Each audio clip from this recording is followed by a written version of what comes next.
abantu nga baweereza ewa Pastor Bugembe. Eyo si church gyali mweri eri kati ate ali ku level ndala. Nenegomba maama byetwegombera awalala bitutuuseeko, tugenda mu lutiko.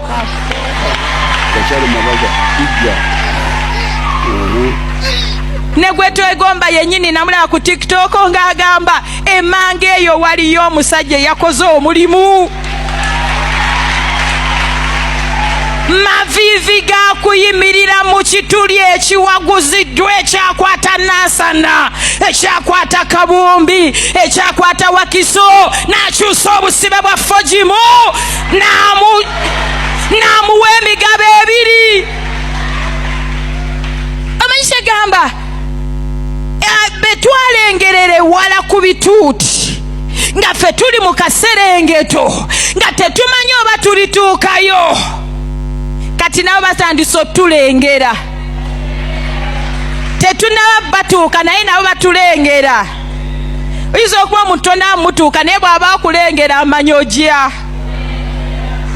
Naye wali baali tebatulengera nga tebamanyi titujja. Mukama lutiko gireese era tugenda giweererezaamu nga tuli mu mataala gali agakola gati nga tuli ku sikuriini. Uffe Bayobu abaliko ebigenge, uffe Bayobu abevibwako ebyaffe, uffe Bayobu mbu n'amuddiza ebiri okusinga biri bye yalina olubereberye. Gweyimirira buyimirizi mu kituli olindirire Mukama. Ize twalinga mu kawonvu nga tetusaba lwaggulo, Sande tetugisaba. Twasabanga lwaggulo nga tetulina morning service. Nga ngenda ngewa Pastor Bugembe ku makya nsabe morning service. Nentuula by that time balina bu screening nga buli mu kyachi yabwe nga buli polo yonna eriko bu screening nga ntuula nenengera abantu abatudde abayimirira eno nenga maama ffe tuli mu kawonvu entebe bwe tuziteekawo ziserengeta. Akawonvu kali kaserengeta bwe kati nga bw'oteekawo obutebe abatuula bakukunadde we bati. Nengolengera abantu abali mu mataala nendaba ekituuti nga maama nga buli kimunira kyonna kyamaala obu TV nenga naye ng'ewaffe nga bw'ova eno gy'osabidde ku makya n'ogenda ewammwe olw'eggulo ologa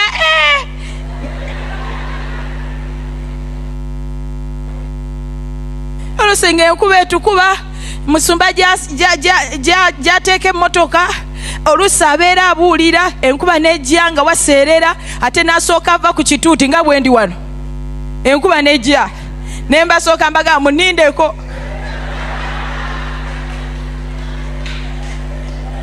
Nengenda nyambuse emmotoka awataseerera kubanga enkuba bw'eneegisanga eno gy'eri mu kawonvu tejja kuvaayo ate alina okuddayo. N'asooka ava ku kituuti n'adduka n'atwala emmotoka eri waggulu n'akomawo ng'emukuba ate akomawo ku kituuti nga naffe tumulinzeeko nga tebigatta. Tetunakutuuka gye tugenda naye waliwo ebyagatta.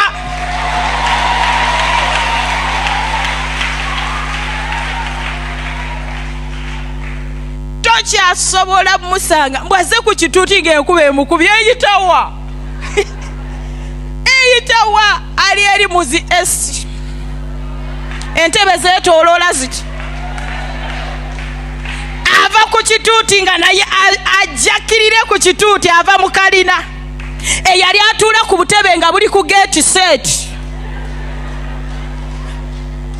ng'asumba endiga ziri ku gate set era nga batuula basimbye ekigere bati kubanga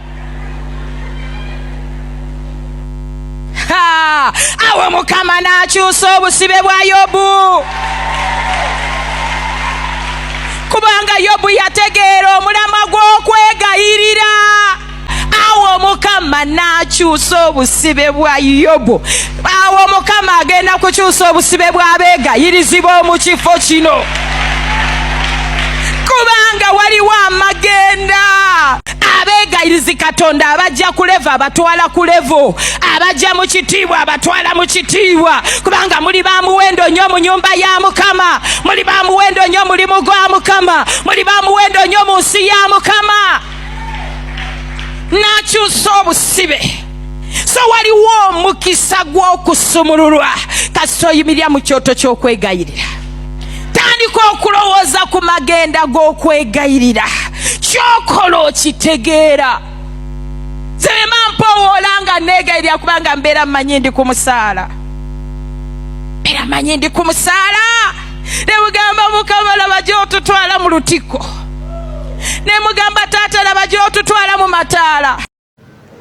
Tugenda mu lutikko anytime from now, tewakyali kulinda kulala, tugenda mu lutikko. Twebaza Mukama Katonda tutuusizza mu kaseera kano nga tugireesinga olugendo lwa Pastor Barbara lumuluwulidde bannange.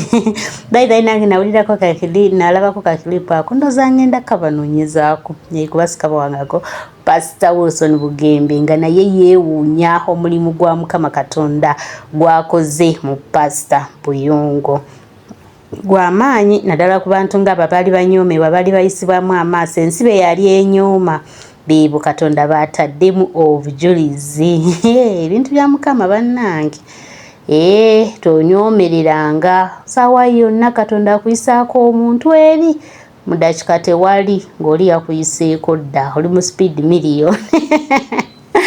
Kale, we thank God for that. But even before, tusaba Mukama Katonda birenga ayongera Pastor Buyongo amaanyi. Nino omusumba gwe nalabyeko ng'agamba nti twetaaga okusabira Pastor Buyongo because Katonda waleeta ekintu ng'ekyo ne Sitaani tabyagala. Tabyagalira ddala, ateekawo embeera, obukolomonyi buba bungi. Twetaaga nate okubanga tusabira Pastor Buyongo wamu ne Mami Josephine Buyongo because mujjukire nti emabega w'omusajja ow'amaanyi walina okubeerawo omukyalo waki ow'amaanyi. So tweyongere okubanga nate tusabira abasumba baffe ababiri, tubeere nga tusaba Mukama Katonda abawe obukuumi kuba yekka yasobola obbakuuma. Temwerabira nti ne wababeera na security 800 10 nga Katonda takuumye, obukuumi bwaba tewali. So tutagasa Mukama Katonda abakuume nate babeere nga bamalako n'omulimu gwe waabwe. Munzikirize nno mbaire nga mbasiibulira wano mu kaseera kano. Bye bye till our next video.